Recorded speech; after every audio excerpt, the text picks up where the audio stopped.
Yes bank के शेयरों में तेजी, लेकिन निवेशकों को आगे सावधान रहने की जरूरत। जाने कारण यस बैंक का शेयर पिछले कुछ कारोबारी दिनों में करीब 10% चढ़ चुका है।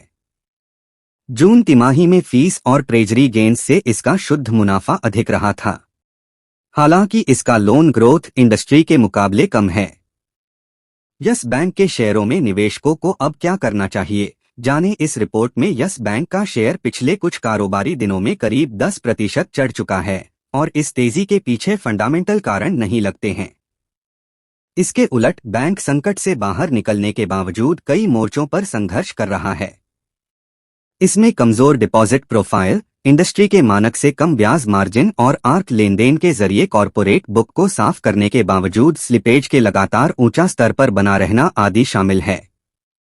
रोए में सुधार का सफर एक लंबी प्रक्रिया होगी और इस संदर्भ में मौजूदा मूल्यांकन महंगा लग रहा है। यस बैंक का वित्त वर्ष 2024 की पहली तिमाही में प्रोविजन से पहले शुद्ध लाभ 39% बढ़ा। इसका श्रेय फीस में अच्छी बढ़ोतरी और शानदार ट्रेडिंग जेन को जाता है, जिसके चलते नेट इंटरेस्ट इनकम में मामूली ग्रोथ और लागत में ठीक ठाक बढ़ोतरी के बावजूद मुनाफा बढ़ा। प्रोविजन में सालाना आधार पर तेज बढ़ोतरी के कारण बैंक ने शुद्ध मुनाफे 10% बढ़ा था। इंडस्ट्री के मुकाबले ग्रोथ कम यस बैंक ने पिछली कारोबारी तिमाही में एडवांसेज में सालाना आधार पर 7% ग्रोथ की जानकारी दी थी और तिमाही आधार पर इसमें मामूली गिरावट आई थी, जो सिस्टम के ग्रोथ से कम था।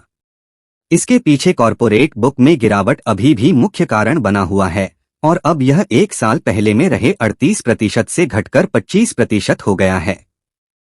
एनआईएम में संकुचन से और अधिक गिरावट की संभावना रिटेल और एसएमई जैसे अधिक रिटर्न वाले सेगमेंट पर फोकस बढ़ाने के बावजूद नेट इंटरेस्ट मार्जिन एनआईएम लगभग 2.5% पर बना हुआ है। वास्तव में जून तिमाही के दौरान एनआईएम में 0.10% की गिरावट आई। आगे डिपॉजिट लागत में 0.20% की बढ़ोतरी की संभावना को देखते हुए मार्जिन में 0.05 से 0.10 और अंकों की गिरावट की गुंजाइश है।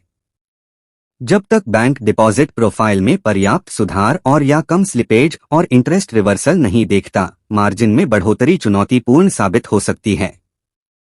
लायबिलिटी के मोर्चे पर अभी काफी काम बाकी। किसी भी बैंकिंग इकाई की सफलता की कुंजी उसकी लायबिलिटी की मजबूती में होती है। मजबूत लायबिलिटी से ही अच्छी ब्याज मार्जिन और एसेट क्वालिटी सुनिश्चित होती है। ऐसा इसलिए क्योंकि लायबिलिटी मजबूत रहने पर बैंकों को बेहतर मार्जिन पाने के लिए अधिक जोखिम वाले लोन देने की जरूरत नहीं पड़ती है। यस बैंक को इस मोर्चे पर निश्चित रूप से बहुत काम करना है। यस बैंक का जून तिमाही में डिपॉजिट ग्रोथ सालाना और तिमाही आधार पर क्रमश 0.3% और 1.8% रहा, जो क्रेडिट ग्रोथ से अधिक था। इसके चलते क्रेडिट डिपॉजिट रेशियो में थोड़ी कमी आई और यह 91% मार्च में 93% से पर आ गया। डिपॉजिट ग्रोथ में उछाल पूरी तरह से टर्म डिपॉजिट से आया है।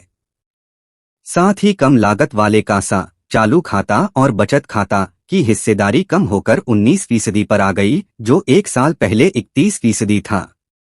स्लिपेज पर निगरानी की जरूरत। असल में बैंक की अधिक रिटेल डिपॉजिट जुटाने की तमाम कोशिशों के बावजूद रिटेल टर्म डिपॉजिट और कास की हिस्सेदारी 59% है।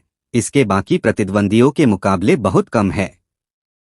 एसेट क्वालिटी से जुड़ी समस्या दूर हो गई है, लेकिन बढ़ते स्लिपेज पर निगरानी की जरूरत है।